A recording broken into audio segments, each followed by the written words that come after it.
बड़े घर की बेटी। गाइस, आज की जो स्टोरी है वो मुंशी प्रेमचंद्र की लिखी हुई कहानियों में से एक बहुत ही प्यारी खूबसूरत कहानी है, जिसमें एक आनंदी नाम का किरदार है। और किरदार तो कई सारे हैं, लेकिन याद रखने वाला किरदार एक यही है। बहुत ही खूबसूरत, बहुत ही समझदार किरदार है। तो कहानी स्टार्ट करते हैं। फ्रेंड्स, होता कुछ ऐसा है कि आनंदी एक बहुत संपन्न समृद्ध परिवार की लड़की होती है। और उसके पिता काफी रसूख रखते हैं, बहुत ही पैसा उसके घर में होता है। हर सुख सुविधा उस लड़की के घर में होती है। लेकिन उसके जो फादर होते हैं उन पर या तो कर्जा हो जाता है। इस वजह से वो, उनकी 7 लड़कियां होती हैं, तो अपनी पहली लड़कियों को वो बहुत अच्छे अच्छे घरों में शादी करते हैं। लेकिन जब आनंदी की बारी आती है, आनंदी उनकी चौथी लड़की होती है, और जब आनंदी की बारी आती है उस समय तक उन पर कर्जा हो जाता है। तो वो उसकी शादी एक साधारण से घर में कर देते हैं, जिसमें कि उसका पति होता है श्रीकंठ, और उनके ससुर होते हैं, उनका नाम होता है बेनी माधव। और उस घर में एक छोटा लड़का होता है, श्रीकंठ का छोटा भाई, अ, लाल बिहारी, जो थोड़ा सा तुनक मिजाज कह सकते हैं, लेकिन भाई का बहुत ही प्रिय होता है। श्रीकंठ उसको बहुत प्रेम करते हैं, दोनों भाइयों में बहुत ज्यादा प्रेम होता है। इतना प्रेम होता है कि जो लाल बिहारी है वो अपने भाई के सामने बैठता भी नहीं है, और हमेशा उसकी आंखें नीचे ही रहती हैं, बहुत सम्मान उनका वो करता है। अब होता ऐसा है गाइस कि श्रीकंठ उस गांव से दूसरी जगह पर नौकरी करते थे, तो वो अपनी नौकरी पर चले जाते हैं। अब आनंदी, जो कि काफी रसूखदार घर से आई है, काफी पैसे वाला घर उसका है, लेकिन जब वो इस घर में आती है तो यहाँ पे वैसा कुछ भी नहीं होता जैसा कि उसके पुराने घर में था। कोई भी ठाट नहीं, कोई भी दिखावा नहीं, बहुत साधारण सा घर। पर फिर भी वो काफी समझदार होती है, अपने आप को इस घर के तौर तरीकों में ढाल लेती है। लेकिन इंसान ही तो है। होता क्या है कि एक दिन उसका जो देवर है, लाल बिहारी, वो दो मुर्गियां लेकर आता है और बोलता है अपनी भाभी से कि इनको पका दो, मुझे बहुत तेज से भूख लग रही है। अब आनंदी उसे पका देती है। घी उसमें वो ज्यादा डाल देती है, ज्यादा क्या, जो घर में था वो पूरा घी वो डाल देती है। इस पर जो उसका देवर होता है वो उसे उसके मायके का ताना मार देता है, बस ताना मारने की बात थी।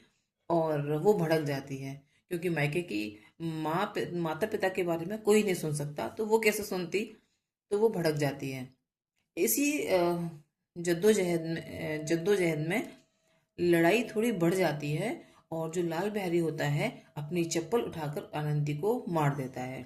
आनंदी उससे अपना बचाव करते समय हाथ में उसके चोट लग जाती है चप्पल से, और आनंदी को बहुत हर्ट होता है, इस बात पर बहुत दुखी हो जाती है वो।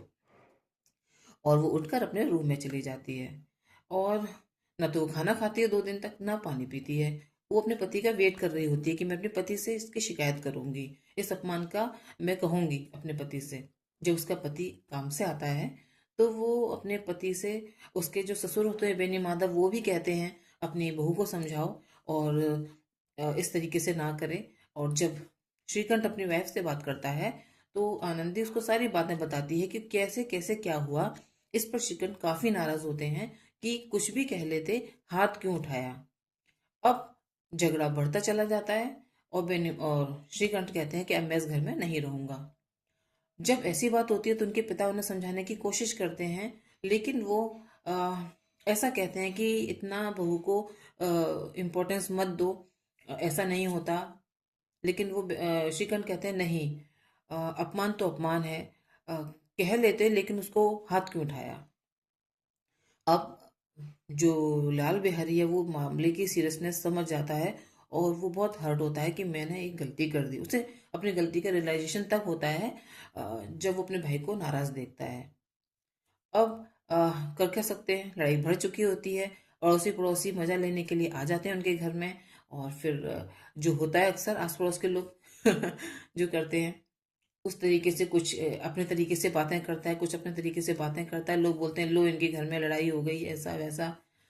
लेकिन इन सब बातों को आनंदी देख रही थी। उसको भी हल्का हल्का कहीं अफसोस था कि थोड़ी सी बात कितनी बड़ी हो गई। तभी अचानक श्रीकांत कहता है कि अब मैं इस घर में नहीं रहूंगा, मैं अपने भाई का मुंह नहीं देखूंगा, लाल बिहारी का। इस पर श्रीकांत जो होता है वो तो अपना डिक्लेरेशन दे देता है, लेकिन जो आनंदी होती है वो घबरा जाती है कि ये तो बहुत ज्यादा बड़ा झगड़ा हो गया। तो लाल बिहारी जो होता है वो भी सुन रहा होता है इन बातों को। तो वो आनंदी के पास आता है, उसको रोने लगता है वो, लेकिन वो दिखाता नहीं है किसी को कि मैं रो रहा हूँ। उस वो अपने कपड़े चेंज करता है और बोलता है भाभी से अपनी कि मैं जा रहा हूँ क्योंकि भैया मेरा मुंह देखना नहीं चाहते हैं, और मुझसे कोई गलती हो तो मुझे माफ कर दीजिएगा। उसकी आंखों में आंसू थे। आनंदी उसकी आंखों के आंसू को देख लेती है। वो अपने पति से कहती है कि वो घर छोड़ के जा रहा है, देवर उसका। तो पति कहता है जाने दो, लेकिन फिर भी आनंदी अ, उसके पीछे भागती है अपने देवर के और उसके हाथ पकड़ लेती है, बोलती मैं आपको नहीं जाने दूंगी। तो देवर कहता है कि नहीं भैया मुझसे नाराज है, वो मेरा मुंह देखना नहीं चाहते, तो मैं ऐसी जगह जाऊंगा जहाँ पे वो मेरा मुंह ना देख पाए। ऐसे करते करते जब श्रीकंठ ये बातें सुनता है तो बाहर निकल के आता है और उसको गले लगा लेता है अपने भाई को। ऐसे दोनों भाइयों में प्यार फिर से हो जाता है और दोनों बहुत ही एक दूसरे से गले मिलके रोते हैं, दोनों की आंखों में आंसू आ जाते हैं। और जब गांव के लोग इस सीन को देखते हैं कि आनंदी ने दोनों को मिलवा दिया, तो वो लोग बोलते हैं कि बड़े घर की बेटी ऐसी ही होती है, ऐसी ही समझदार होती हैं। फिर जो लोग नेगेटिव बोल रहे थे उनके बारे में, उनके घर के बारे में, आनंदी के बारे में, उसके देवर के बारे में, सब कुछ पॉजिटिव हो जाता है और एक टूटता हुआ घर फिर से जुड़ जाता है। तो गैस ये कहानी थी आनंदी की, मुंशी प्रेमचंद्र द्वारा लिखित ये कहानी है। आपको कैसी लगी कमेंट सेक्शन में ज़रूर बताइएगा। और आपको लग रहा है कि आप हर कहानी समय पर देखें तो चैनल को सब्सक्राइब भी कर लीजिएगा और लाइक भी कर दीजिएगा कहानी को।